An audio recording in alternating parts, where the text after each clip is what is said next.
अस्सलामुअलैकुम नाज़रीन, उम्मीद करती हूँ कि अब सब खैरियत से होंगे। आज मैं बताती हूँ कि हमबस्तरी कैसे करनी चाहिए, किस तरह करनी चाहिए, लटाकर करने चाहिए या उठाकर करने चाहिए। सारी हकीकत उसी वीडियो में बताती हूँ। उससे पहले अब से एक छोटी सी गुजारिश है कि अभी तक हमारे यूट्यूब चैनल को सब्सक्राइब नहीं किया तो सब्सक्राइब कर दें, क्योंकि मैं उसी तरह की मज़ेदार वीडियो आपके साथ शेयर करती रहूंगी। हमारी शादी को काफी उर्सा हो गया है। मेरा शोहर को हमबस्तरी करने उते ही नहीं थी। वो मुझे लटाकर हमबस्तरी नहीं करता था, जिसकी वजह से मुझे मजा नहीं होता। और जब से उन्होंने लटाकर मेरे साथ हमबस्तरी की तो हम दोनों खूब एंजॉय करते हैं और मजे लेते हैं। ये वीडियो जस्ट एजुकेशन के लिए बनाई गई है, उसको गलत मत समझना। चलते हैं, मैं आपको हमबस्तरी करने का तरीका बताते हूँ। इस्लाम में कैसे हमबस्तरी करनी चाहिए। हमबस्तरी से पहले माहौल को रोमानवी बनाना जरूरी है।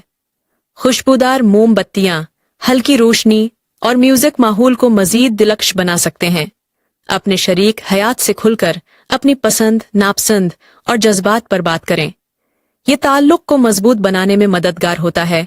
एक ही तरीका अपनाने के बजाय मुख्तलिफ पोजीशंस आजमा कर देखें, ताकि आप दोनों को ज्यादा सुकून और लुत्फ मिले। पेश कदमी हमबस्तरी को खुशगवार बनाने के लिए जरूरी है। जिस्मानी मोहब्बत जैसे बौसे, गले लगाना और नरम लम्स से आगाज करें। आहिस्तगी से शुरू करें, जल्दबाजी से ग्रीज करें। आहिस्ता और मोहब्बत भरे अंदाज से ताल्लुक कायम करना दोनों के लिए ज्यादा लुत्फ इंदूज हो सकता है। एक दूसरे की पसंद का ख्याल रखें। हर शख्स की मुख्तलिफ तरजीहात होती हैं। अपने शरीक हयात की पसंद को समझने की कोशिश करें। हमबस्तरी के बाद मोहब्बत भरे अल्फाज या गले मिलने से ताल्लुक मजबूत होता है और दोनों के जज्बात खुशगवार होते हैं। सेहतमंद ताल्लुक के लिए सफाई जरूरी है। हमबस्तरी से पहले और बाद हमबस्तरी से पहले और बाद में साफ सुथरा रहें। क्या बीवी को जोर से झटका लगा? चाहिए इज़्दिवाजी ताल्लुकात मोहब्बत, एहतराम और बाहमी रज़ामंदी पर मबनी होते हैं। किसी भी अमल में शरीकी हयात की जिस्मानी और जज्बाती राहत का ख्याल रखना जरूरी है। जोर से झटका देने के बारे में चंद अहम निकात। हर शख्स की पसंद होती है। अगर आपके शरीकी हयात को कोई अमल नागवार या तकलीफ दह लगे तो उससे ग्रीज करना चाहिए। इज़्दिवाजी ताल्लुक में नरमी से पेश आना ज्यादा खुशगवार तजर्बा फराहम करता है। जल्दबाजी या शिद्दत से ग्रीज करें ताकि दोनों फरीक लुत्फ इंदूज हो सकें। हमबस्तरी से पहले और दौरान खुलकर बातचीत करें ताकि एक दूसरे की पसंद नापसंद को बेहतर तरीके से समझ सकें। ताल्लुक कायम करते वक्त मोहब्बत और एहतराम को मुकद्दम रखें। जिस्मानी ताल्लुक सिर्फ जिस्मानी नहीं बल्कि जज्बाती कुर्बत का भी जरिया है। अगर किसी अमल से आपके शरीकी हयात को तकलीफ या नापसंदीदगी महसूस हो तो हमेशा उस पर बात करें और ऐसे तरीके अपनाएं जो दोनों के लिए खुशगवार हों।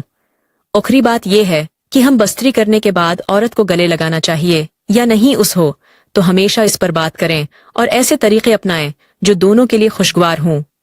आखिरी बात यह है कि हमबस्तरी करने के बाद औरत को गले लगाना चाहिए या नहीं उस हो तो हमेशा उस पर बात करें और ऐसे तरीके अपनाएं जो दोनों के लिए खुशगवार हों। आखिरी बात यह है कि हमबस्तरी करने के बाद औरत को गले लगाना चाहिए या नहीं उस हो तो हमेशा उस पर बात करें और ऐसे तरीके अपनाएं जो दोनों के लिए खुशगवार हों।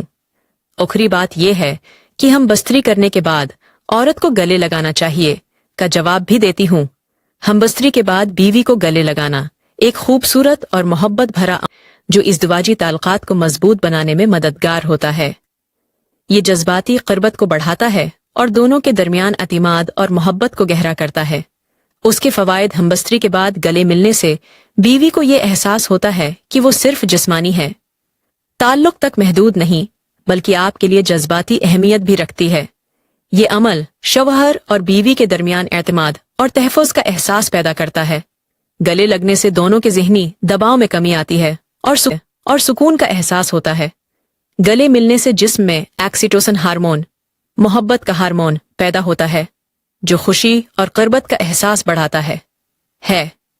कैसे करें? मोहब्बत भरे अंदाज में बीवी को अपने करीब करें। खामोशी से उसका हाथ थाम लें या सिर पर बोसा दें। अगर वो बात करना चाहे तो तोजा से सुने। ये छोटे मगर मानी खीज लम्हात शादीशुदा जिंदगी को मजीद खुशगवार बना सकते हैं।